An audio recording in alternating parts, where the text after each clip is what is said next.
The galaxy had been quiet for 12,000 years. Not peaceful, quiet. There was a difference.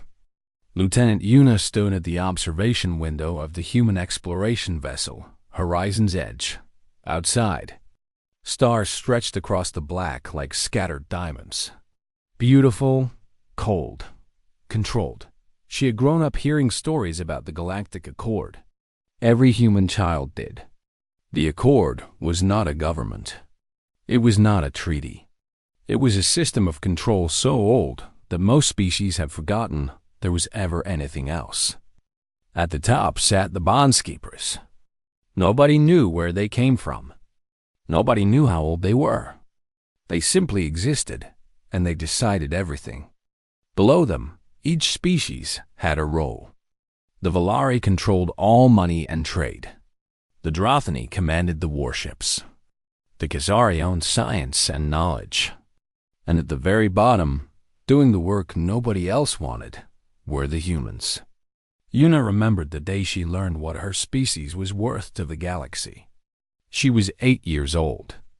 Her teacher had shown the class a document from First Contact 70 years ago. The bondskeepers had looked at humanity and decided they were useful only for labor. For fighting in wars, they did not start. For dying so that better species could live. She had cried that night. Her mother held her and said, "Someday, things will change." Yuna was not sure she believed that anymore. The door behind her opened. Commander Tai Wu walked in, his boots heavy on the metal floor. He was a tall man with gray at his temples and eyes that had seen too much. Yuna respected him more than anyone she had ever served under. "We arrive at the Accord Station in 6 hours," Tai Wu said. He stood beside her, looking out at the stars. "Are you ready?" "No," Yuna admitted. "Do you know why they summoned us?" Tai Wu was quiet for a long moment. "I have a guess. And if I am right, this will not end well." 3 months ago, human scientists had done something impossible.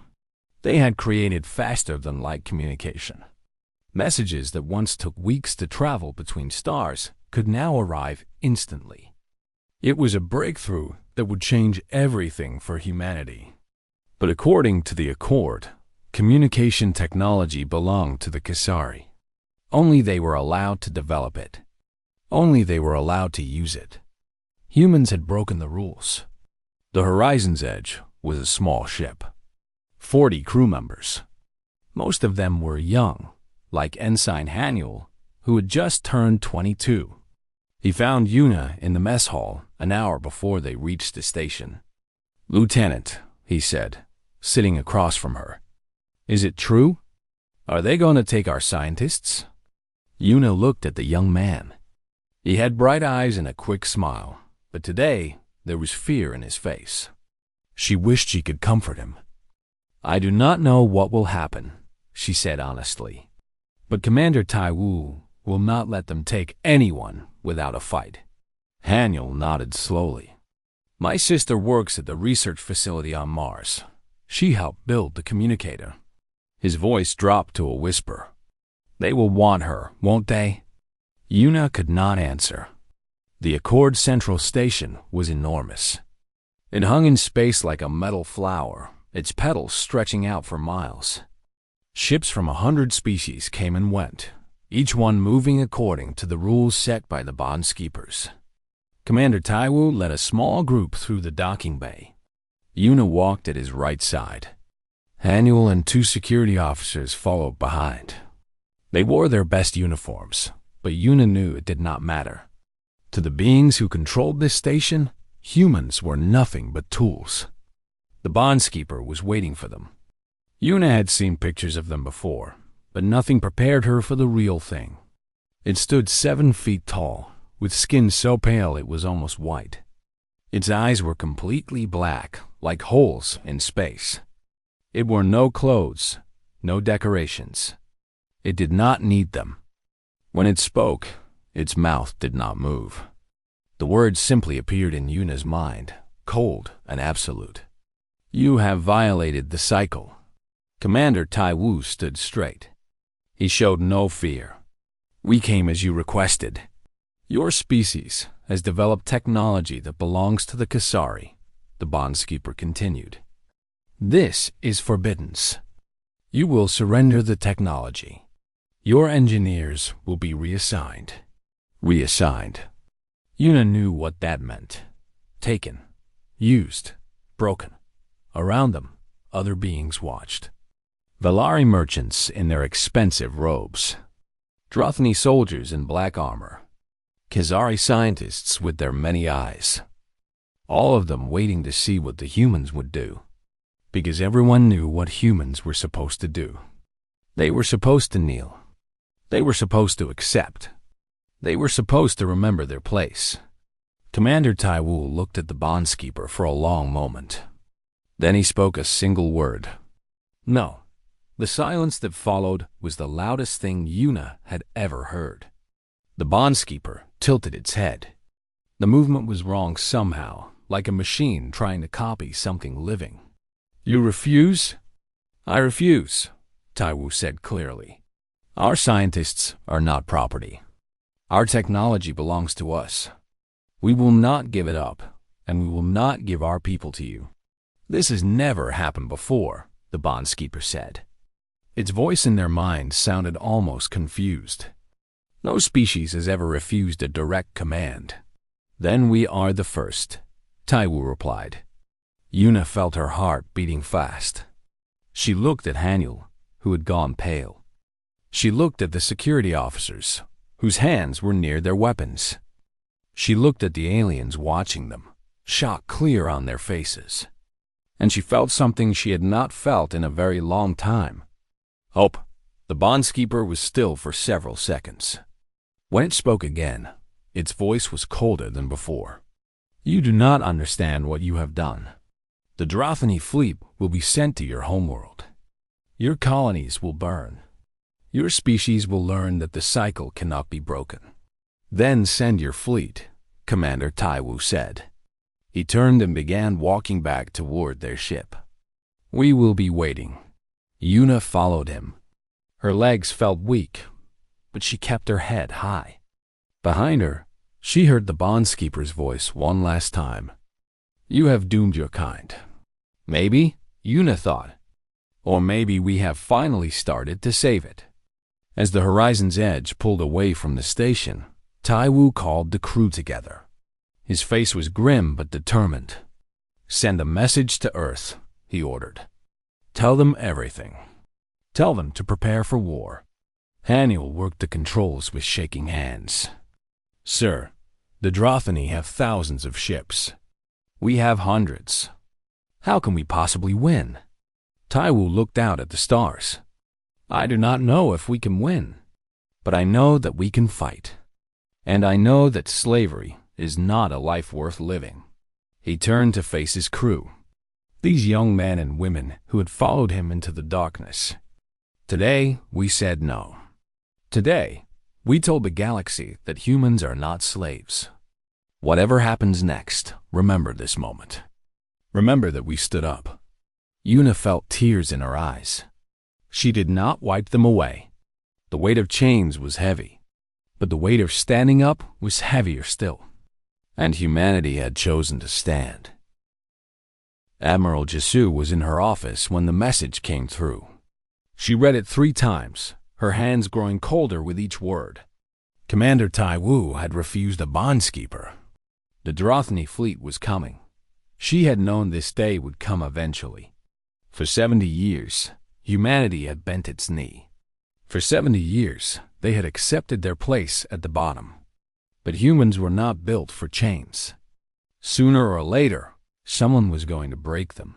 She just wished they had more time. The United Human Command met within the hour.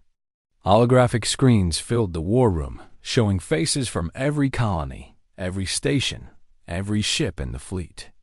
Some looked scared. Some looked angry.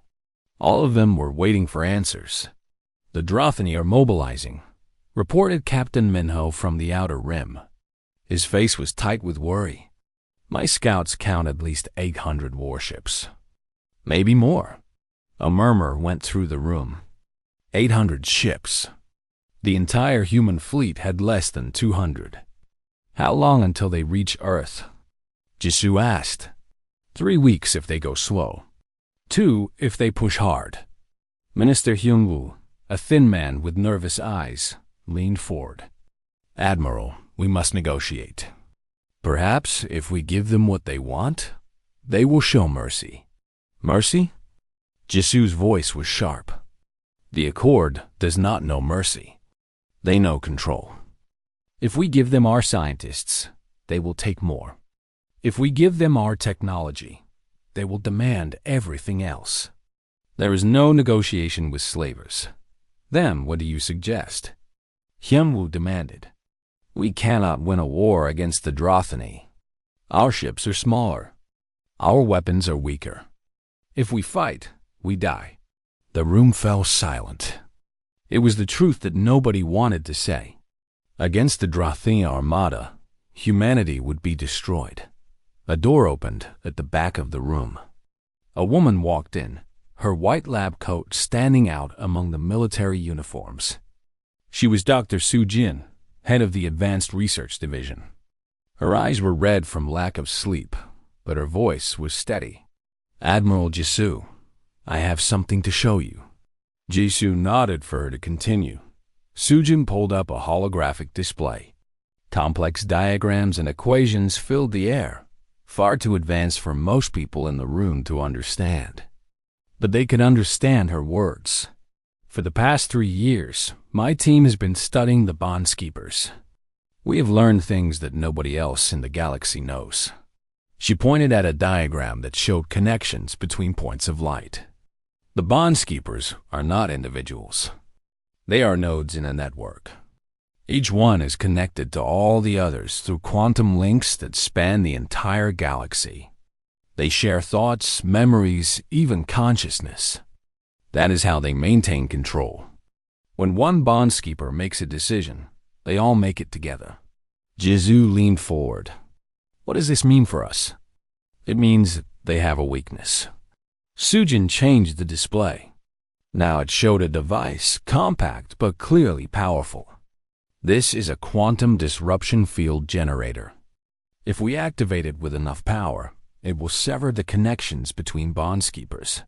And what happens then? Captain Minho asked. Soo-jin was quiet for a moment. We are not certain. Best case, they become confused. They lose their shared mind and cannot coordinate anymore. Worst case, she took a breath. The disruption kills them. All of them. Every Bondskeeper in the galaxy, dead within seconds. The room erupted in noise. Some were horrified. Others were excited. Minister Hyungwoo looked like he might be sick. You are talking about genocide, he said. We would be killing an entire species. A species that has enslaved the galaxy for 12,000 years, Jisoo replied. A species that is sending a fleet to destroy us right now. She turned to Soo-jin. Can this device be built in time? It is already being built, Soo-jin admitted. On Luna, my assistant, researcher Yoonji, is leading the final assembly. We need another week, maybe less. We have 2 weeks before the Drothany arrive. What about power? You said it needs to be activated with enough power. Soo-jin nodded slowly. That is the problem. To generate a disruption field strong enough to reach across the galaxy, we need to tap into the lunar power grid. All of it. The moon will go dark. Everyone there will lose life support for several minutes during the activation. How many people are on Luna? Minister Hyungwoo asked. 800,000. More silence. The cost of freedom was becoming clear. Admiral Jisoo stood and looked at each face in the room. These were her colleagues, her friends, the people who had dedicated their lives to protecting humanity. She knew what she was asking them to do. I will not lie to you, she said. If we do this, we may kill billions of beings across the galaxy. The Bondskeepers control everything. Without them, there will be chaos, wars, collapse, Species that have been told what to do for thousands of years will suddenly have to think for themselves. She paused. But if we do nothing, we die. Our children become slaves. Our history becomes a footnote in the Accord's records. Another species that was too weak to matter.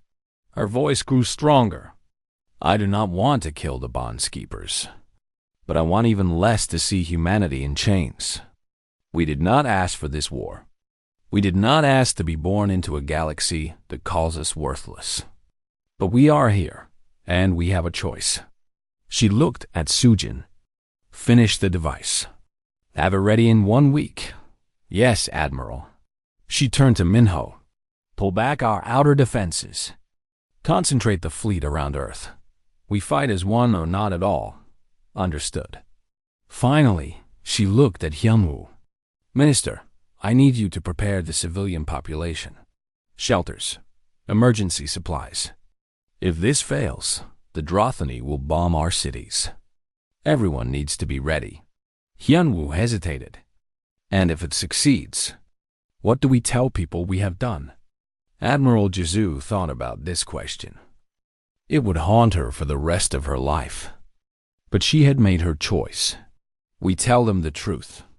We broke the chains. Whatever comes next, at least we will be free. On Luna, researcher Yoonji worked through her 3rd night without sleep. The device was beautiful in a terrible way. Crystalline structures wrapped around quantum processors, all powered by connections to the Luna grid. It hummed with energy that she could feel in her bones. Her team moved around her like ghosts, tired but determined. They had all volunteered for this mission. They all knew what it meant. Field harmonics are still unstable, one of her technicians reported. If we activate now, the pulse might be too weak. Then fix it, Yoonji said. Her voice was calm, even though her hands were shaking. We have 6 days. We will make it work. She looked out a window at Earth, hanging blue and green in the black sky. Her home, her family was down there. Her parents, her little brother who was only 12 years old. They did not know what she was building. They did not know that she might be about to kill millions of beings to save them. Would they understand? Would they forgive her? Yoonji did not know. But she kept working, because some chains are too heavy to carry, and some prices are too high not to pay. Outside the window, the stars watched in silence. They had seen empires rise and fall for billions of years. They did not care about species or wars or freedom, but the humans cared. And that made all the difference. In 6 days, the galaxy would change forever, one way or another. Commander Taiwu watched his home burn. He was still on the Accord Central Station, held in a cell with transparent walls. The bondskeepers wanted him to see. They wanted him to understand what his defiance had cost. The holographic display showed Proxima Colony, humanity's oldest settlement beyond Earth. 3 million people had lived there. Families, children, dreamers, who had left Earth to build something new. Now there was only fire. The Drothany warships had arrived 2 days ahead of schedule. They did not negotiate. They did not warn. They simply started shooting. The colony's defenses lasted less than an hour. Lieutenant Yuna sat beside Taiwu, her face wet with tears she did not bother to hide. Ensign Haniel was with them, along with the rest of the Horizon's Edge crew. All of them watched in silence as another human world died. You could have prevented this, a voice said in their minds. Taiwu turned to see the bondskeeper standing outside their cell. Its black eyes reflected the flames on the display. Obedience cost nothing, it continued. Your stubbornness has killed millions. More will die. Earth will burn. And in the end, you will still surrender. The cycle cannot be broken. Taiwu stood slowly. His body ached from the beatings he had received, but his voice was strong. You are wrong, he said. Obedience costs everything. It costs our dignity, our hope, Our children's future. 3 million people died today, and yes, that is my fault. I will carry that weight for the rest of my life. He stepped closer to the transparent wall, looking directly at the ancient being that had controlled the galaxy for longer than human civilization had existed. But those people did not die as slaves. They died free. And that matters. The bondskeeper tilted its head. You truly do not understand. Freedom is chaos. Freedom is suffering. The cycle brings order, peace, purpose. The cycle brings chains, Una said, standing beside her commander. You call it order, but it is just control. You decide who lives and who dies. You decide what each species is worth. That is not peace. That is a prison. For a moment, something flickered in the bondskeeper's dark eyes. Confusion, perhaps, or something else. You will learn, it said finally. When Earth falls, you will understand. It turned and walked away. Haniel looked at Tai Wu with desperate eyes. Sir, what do we do? We cannot fight. We cannot run. We are trapped here while our people die. Tai Wu put a hand on the young man's shoulder. We wait, and we trust that those back home are fighting for us. On Luna, researcher Yunji had not slept in 5 days. The device was ready, almost. Final calibrations were being made as she watched the news feeds from Proxima. She saw the fire. She saw the death count climbing. She felt each number like a knife in her heart. Harmonics are stable, her lead technician reported. Power connections are holding. We can activate in 2 hours. 2 hours. That was how long it would take to save humanity or destroy themselves trying. Dr. Sujin arrived via shuttle from Earth. She looked almost as tired as Yunji, with dark circles under her eyes and trembling hands.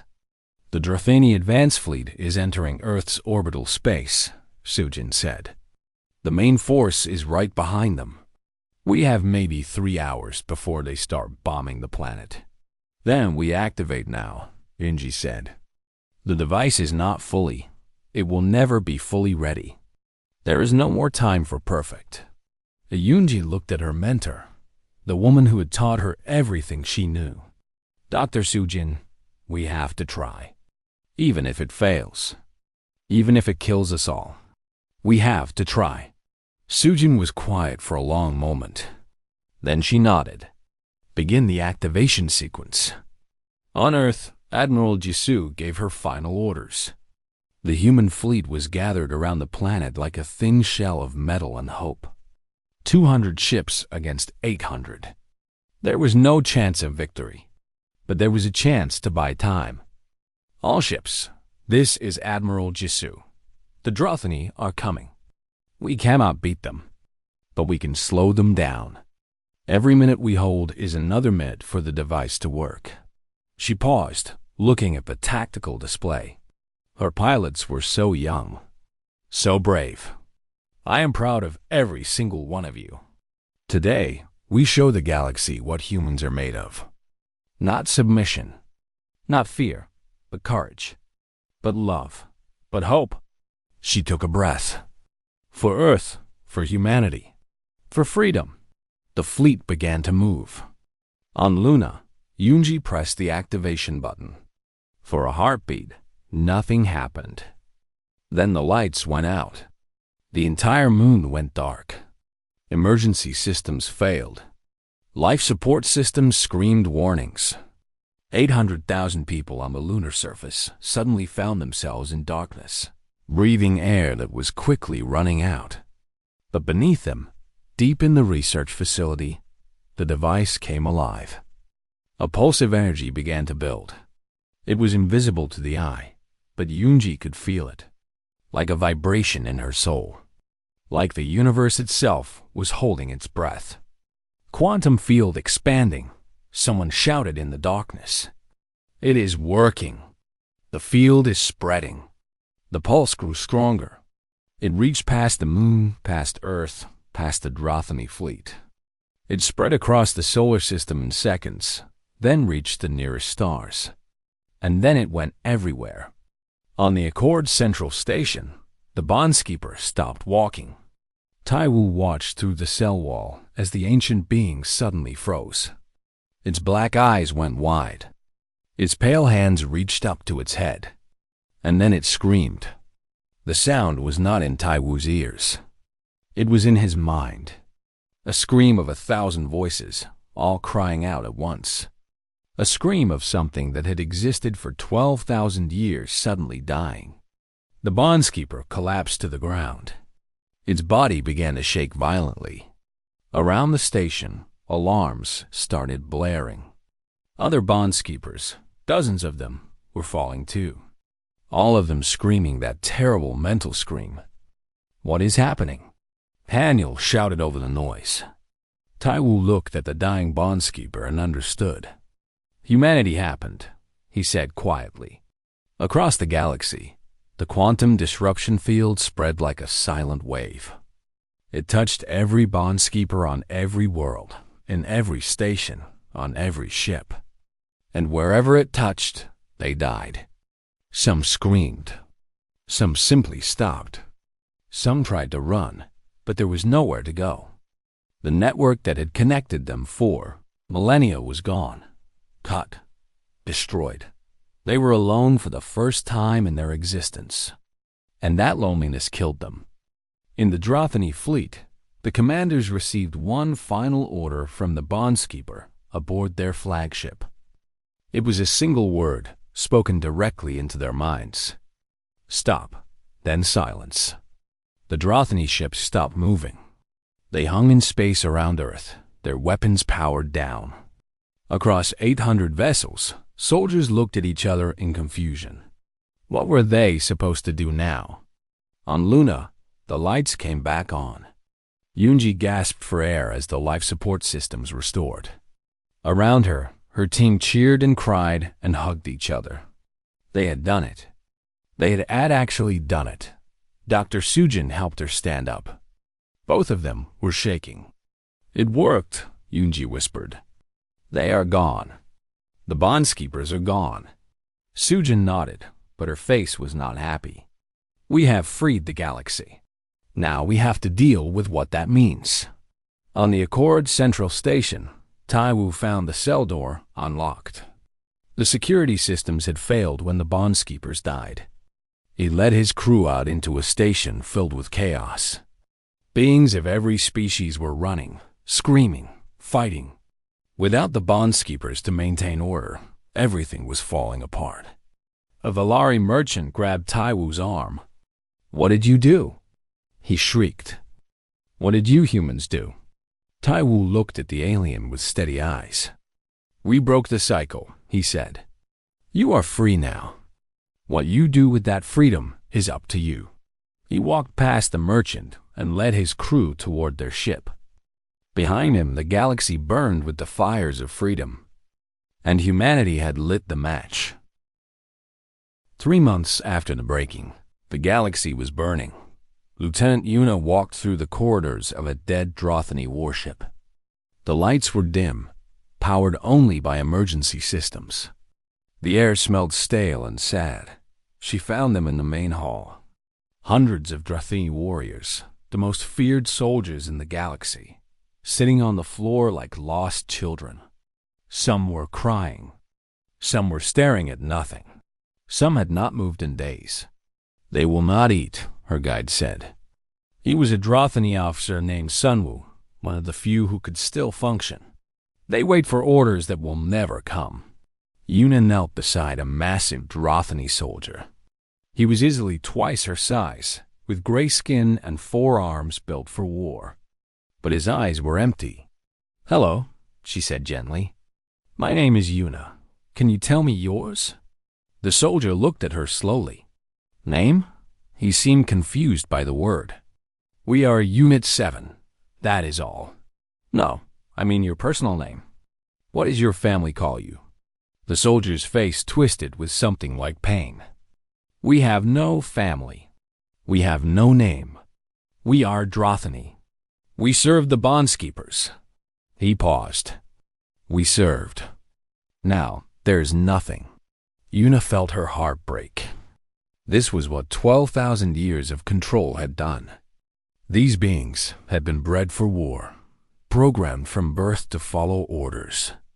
Without the bondskeepers, they did not know how to live. Listen to me, she said softly. The bondskeepers are gone. You do not serve anyone anymore. You can choose what to do. You can choose who to be. The soldier looked at her with empty eyes. How? We do not know how to choose. Yuna had no answer. Back on Earth, Admiral Jisoo faced a different kind of chaos. The council chamber was filled with angry voices. Representatives from a dozen human colonies were shouting at each other, demanding action. The Valari are hoarding all the trade routes. They are letting our ships starve in space. The Khazari are fighting a civil war. Their weapons are spilling into our territory. Forget the aliens. We should focus on our own people. Let the galaxy burn. Jisoo raised her hand for silence. It took several minutes for the room to quiet. I understand your frustration, she said. We won a war, but the peace is harder than we expected. The other species are struggling. Without the bondskeepers, they do not know how to govern themselves. Minister Yunwoo leaned forward. That is not our problem, Admiral. We freed them. Our responsibility ended there. Jisoo shook her head. Our responsibility began there. What do you suggest? That we help the species who enslaved us for 70 years? That we send aid to the Drothani who burned Proxima Colony? The room erupted in angry agreement. Jisoo waited for the noise to fade. I am not asking you to forgive, she said quietly. I am not asking you to forget. But I am asking you to think about what kind of galaxy we want to live in. She pulled up a holographic map. Red dots covered almost every system. Each dot was a crisis. A war, a famine, a disaster. If we turn our backs, millions will die. Maybe billions. And yes, many of them would have cheered if Earth had burned. But we did not fight for revenge. We fought for freedom. All freedom. Not just ours. She looked at each face in the room. The bondskeepers were wrong. Control is not the answer, but neither is abandonment. We have a chance to show the galaxy a different way. And what way is that? Hyungwoo asked coldly. Partnership, trust. Teaching them what the bondskeepers never did. How to stand on their own. The room was silent for a long moment. Then a young representative from Mars stood up. She was the daughter of refugees from Proxima Colony, her family killed in the attack. Everyone watched her carefully. My parents died because the Drothani followed orders, she said. They did not choose to kill. They did not think. They just obeyed. Her voice shook. If we abandon them now, nothing changes. They stay slaves to their programming. Another power rises and takes control. And in 100 years, someone else's parents will die. She looked at Admiral Jisoo. I did not want to help them. But I think we have to. Because someone has to break the cycle. One by one, other representatives began to nod. The vote was close, but it passed. Humanity would help rebuild the galaxy. On a distant Khazari world, Dr. Sujin led a team of scientists into a ruined university. The Khazari had always controlled knowledge. They had laboratories and libraries that held the wisdom of 1,000 species. But when the bondskeepers died, they had learned a terrible truth. Most of their discoveries had been given to them. They had not earned their place. They had been assigned it. The realization had broken something inside them. Now they fought each other over what remained. Different factions claimed different truths. Blood ran in the streets over mathematical equations. Sujin found a Khazari scientist hiding in a basement.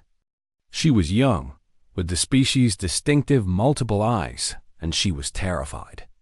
Please do not hurt me, the Khazari begged. I only wanted to learn. That is all I ever wanted. Sujin knelt beside her. My name is Sujin. I am human. I am not here to hurt you. Human? Pakesari's eyes widened. You are the ones who broke the cycle. Yes. Why did you do it? Everything is chaos now. Everyone is fighting. Sujin thought about this question. She had asked herself the same thing many times. Because we believed you deserved a chance, she finally said. A chance to find out what you can do on your own, without someone telling you what to think or who to be. The Khazari was quiet for a moment. And if we fail, then you fail, and you try again. That is what freedom means. The chance to make mistakes. The chance to learn from them. The young scientist looked at her with something like hope. Can you teach me? Sujin smiled and helped her stand. I can try. Commander Taiwu returned to Earth a hero, but he did not feel like one. He visited the memorial for Proxima Colony. 3 million names carved in stone. 3 million people who died because he had said no. Researcher Yunji found him there as the sun set. Commander, she said softly, the council wants to give you a medal. I do not want it. I know. She stood beside him, looking at the names. I built the device that killed the bondskeepers. Sometimes I see their faces when I close my eyes. Thousands of them. Dying because of something I made. Taiwu looked at her. Do you regret it? Yunji was quiet for a long time. No, but I will never stop being sorry. They stood together in silence as the stars came out. 1 year after the breaking, the galaxy was still chaos. But it was changing. Drothany warriors were learning to think for themselves. Some chose peace. Some chose war. But they were choosing. Khazari scientists were starting over, earning their knowledge through experiment and effort instead of having it handed down. Valari merchants were discovering that trade worked better when all sides benefited, and humans were everywhere. Not as conquerors, not as masters, but as teachers, helpers, partners. It was messy. It was painful. It was hard. But it was real. Admiral Jisoo watched the news feeds in her office. A Drethani and a human child playing together on a colony world. A Khazari scientist thanking her human colleague for helping rebuild a library. A Valari merchant signing a fair trade agreement with tears in her eyes. Small moments. But they added up. Her aide came in with a report. Admiral, the Free Species Coalition wants to meet. They are asking if humanity will help them create a new government. Jisoo smiled. Tell them yes. But make sure they understand. We will not rule. We will only help. The aide nodded and left. Jisoo looked out the window at Earth. Blue and green and alive.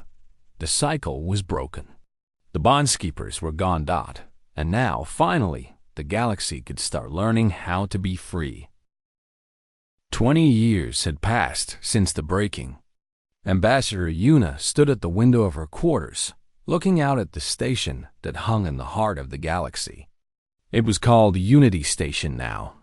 Once it had been the Accord Central Station, where the bondskeepers had ruled with silent power. Now it was home to the Free Galactic Union. Her reflection stared back at her in the glass. She was older now. Lines around her eyes. Gray in her hair. But the same fire still burned inside her. Today was the day they had all been working toward. The assembly hall was vast, built to hold representatives from 100 species. When Yuna walked in, she saw faces she never thought would share the same room. Drothany delegates sat in careful rows, their massive bodies covered in ceremonial robes instead of battle armor. 20 years ago, they had not known how to live without orders. Now they governed themselves through councils where every voice mattered. Khazari scientists wore simple clothes instead of the elaborate costumes of their past.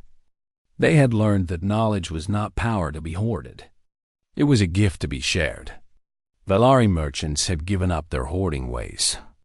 Trade flowed freely now, helping all species grow together instead of apart. And humans sat among them. Not above, not below. Equal partners in something new. Una found her seat in the human delegation. Next to her, an old man with white hair and a cane lowered himself carefully into his chair. "Commander Taiwu," she said with a smile, "you should not have traveled so far. And miss this?" Taiwu chuckled. "I have waited 20 years to see this day. A little space travel will not stop me." Una looked at her old captain.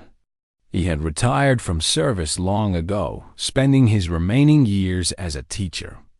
Generations of young officers had learned from him. Not just tactics and strategy, but something deeper. How to listen. How to understand. How to see the beings behind the enemy lines. "Are you proud?" she asked him.